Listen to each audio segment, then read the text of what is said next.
मुंह से शांति और पीठ पीछे जंगी साजिश, ये पहचान है उस देश की जिसे पूरी दुनिया ड्रैगन के नाम से जानती है, जिसका रिंग मास्टर बीजिंग में बैठकर पूरी दुनिया में विस्तारवाद का जाल फेंकता है। जब गर्दन पर बात बनाती है तो शांति की माला जपने लगता है और मौका मिलते ही पीठ पर हमले की कोशिश करता है। पैंगोंग और फिंगर 4 के आसपास स्ट्रेटेजिक पॉइंट्स पर भारत के सैनिकों ने कब्जा कर लिया है, जिससे पैंगोंग और फिंगर 4 के आसपास डोमिनेट किया जा सकता है। इससे चीन बौखलाया हुआ है। यही वजह है कि चीन पूर्वी लद्दाख में एलएसी पर करीब 50,000 चीनी सैनिक ले आया है।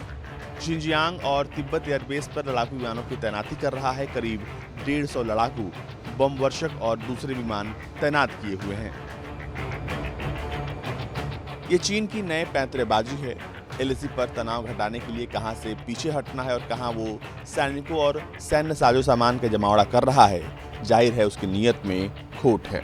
चीन पैंगोंग लेक के उत्तरी किनारे पर नए सिरे से भारी संख्या में अपने सैनिकों का जमावड़ा कर रहा है। 7 सितंबर को दक्षिणी किनारे घुसपैठ की कोशिश नाकाम होने के बाद पीएलए अब उत्तरी किनारे पर यह हरकत कर रहा है। 8 सितंबर की शाम इस इलाके में पीएलए की गतिविधियां बढ़ गई हैं।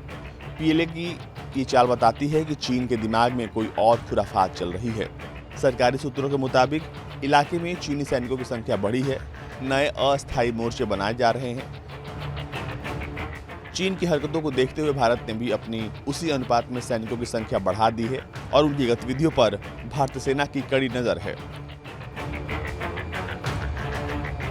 सिर्फ यही नहीं, पीएलए बम वर्षक, एयर डिफेंस ट्रूप और पैराट्रूपर्स की तैनाती भी कर रहा है। चीन देश के अलग अलग हिस्सों से बम वर्षक, आर्टिलरी, बख्तरबंद गाड़ियां, paratroopers, air defence troops, special force, infantry unit को लद्दाख से सटे सीमावर्ती पठारी इलाकों में भेज रहा है।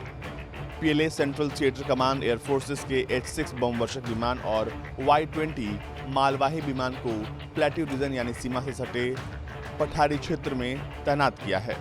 चीन का कहना है कि ट्रेनिंग के लिए ये तैनाती है। HJ-10 anti tank missile systems को हजारों किलोमीटर की दूरी तय कर जियांगसू प्रांत से गोबी रेगिस्तान इलाके में लाया गया है। इधर चीनी सेना की तिब्बत सैन्य कमान लगातार युद्धाभ्यास कर रही है।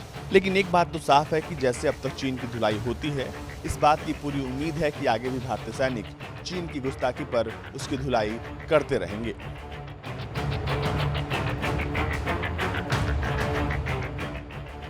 ब्यूरो रिपोर्ट, भारत तक।